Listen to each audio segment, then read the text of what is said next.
Hi everyone, welcome to my channel. I hope you all are doing great. In this video, I'm gonna share with you my weekly meal planning, preparation, and some recipes so you can stay organized, make healthy meal for your family, and spend less time in the kitchen. So let's get started. So let's start first with some pre-preparation which I have done it here, and I'm going to focus more on lunch and dinner recipes because breakfast for us, especially during weekdays, is oatmeal or cereal. So as you can see, I have soaked mung as well as the mixed katol and chana. I'm going to sprout them, so I'm gonna let them soak for a few hours, then drain all the water out, transfer them into kitchen towel and keep them in the warm place. So hopefully in a day or so they will sprout, because weather over here it's very cold, so most of the time I keep them in the oven, turn the light on so that way at least there is some heat in there, and within a day or two they sprout. And I'm also making panchatna dal, Gujarati dal, as well as the moong dal chila. And for the sabji, I clean and cut the vegetables so they are ready to use. Now there is a two-way you can do meal planning. First is you can make a menu and do the grocery based on that. If not, the second one is whatever you have in the pantry, you make a meal plan. But I prefer the first one because before going for the grocery, I make a menu for the entire week. So whatever I need based on that menu, only that grocery I buy. So basically, I'm not buying any extra groceries. Now this is my main pre-preparation, but let me show you now the side pre-preparation. So ginger, garlic and green chilies, that is the staple in Indian cooking. We all need that all the time. So here in a blender, I do have some green chilies as well as the garlic. I'm gonna chop that. Now into this pan, I'm gonna take about a tablespoon oil and saute this mixture for about a minute or two, not more than that. Add just a little bit salt in there. Now this mixture, you guys know you can use it for so many different recipes, and you can keep this in the refrigerator for up to 2 weeks. Because if you just chop them and keep it in the freeze, then chances are within a week or so, if you don't use it, they will go bad. But if you saute them in the oil just like this, then they will stay fresh. Now this is my nani's tip. This is what she used to do it, so that's what I'm doing it too. And here I'm making bangan burta. So first of all, I'm gonna make the slit in this eggplant. I'm gonna apply the oil. The reason I apply the oil, so that way the skin doesn't get dry while roasting. And I always roast the eggplant in the oven. The reason I like to do that is because the cleaning after that, it is so easy. You can do this on the stove too, but then it just gets so messy. So in the oven, I do it on 350 degree for about 30 to 35 minutes. And here it is. It's completely roasted. Now you can stop it at this point. Let's say you want to make this during the weekdays, then you can do this step in the weekend. So that way when you are ready to make the sabji, the main part is done. But I'm also going to share the recipe of this bangan bharta, how I make it.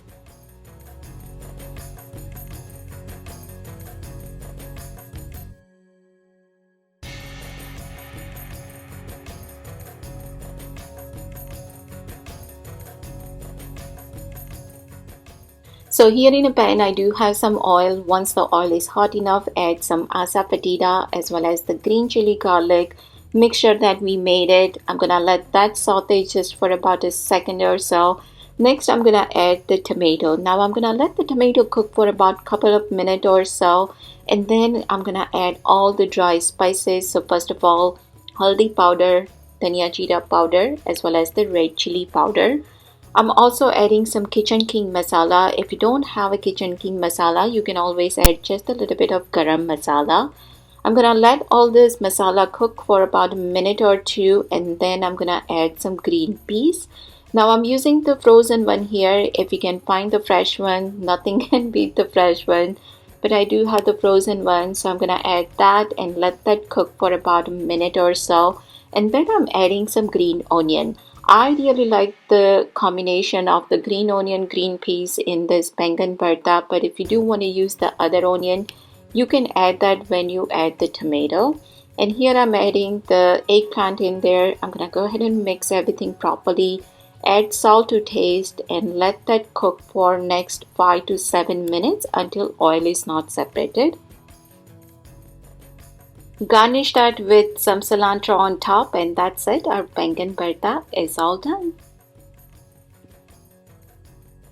Next, I'm gonna make beet paratha. So I took one beet, peeled the skin off it, and I boiled it.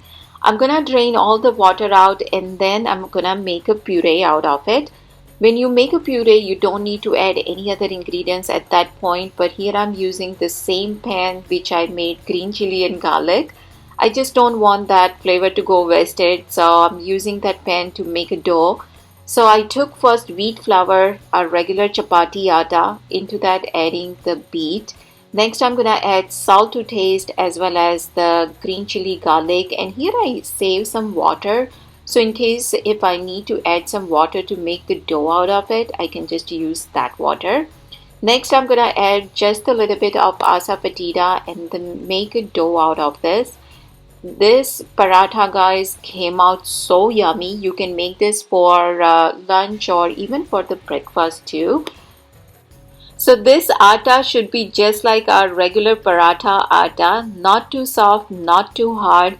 And you can make this atta, keep it in the refrigerator for a few days, and whenever you are ready to make paratha, you can make it. But I'm also gonna show you how I make it. So here, as you can see, I did dust a little bit into dry flour. And I like to make this paratha into smaller in the size because somehow they just look so cute when they are small. And you can just make it, how we make our regular paratha. You can use either ghee or oil for this, but I like to use ghee for this paratha. And believe me, guys, this paratha came out so good. It is tasty. It has a little bit of sweetness in it because of the beet. But since we add the green chili and the garlic, it has flavor in it and it is easy to make. As you can see, it doesn't take that long. If your atta is ready, then hardly take few minutes to make the paratha. So you can make this in the lunch or breakfast time. Just serve this with the chai and that is the perfect combination. Next, I'm gonna make dal bhaji. So here in the pressure cooker, I do have some oil. Once the oil is hot enough, add some mustard seed, asafoetida, as well as the green chili garlic that we made it earlier. I'm gonna let that saute for a few seconds or so. And here I'm adding a moong dal, which I soak. Once that is mixed properly, next I'm adding the spinach. Now the spinach which I'm using here, it is the baby spinach. It's already been washed, so I don't need to do anything. Since it is the baby spinach, it will not take that long to cook. And since I'm making the sabji in the pressure cooker, again, all we need to do is just wait until one whistle and the sabji will be ready. So here I'm adding salt to taste as well as all the dry masalas. So haldi powder, dhania jeera powder, as well as the red chili powder. Now I don't add any water into this, but if you don't feel comfortable, since we are making it in the pressure cooker, if you do want to add just a little bit of water, you can do that. I'm gonna mix everything, all this properly, and then wait until one whistle, and that's it. Our dal bhaji sabji is all done.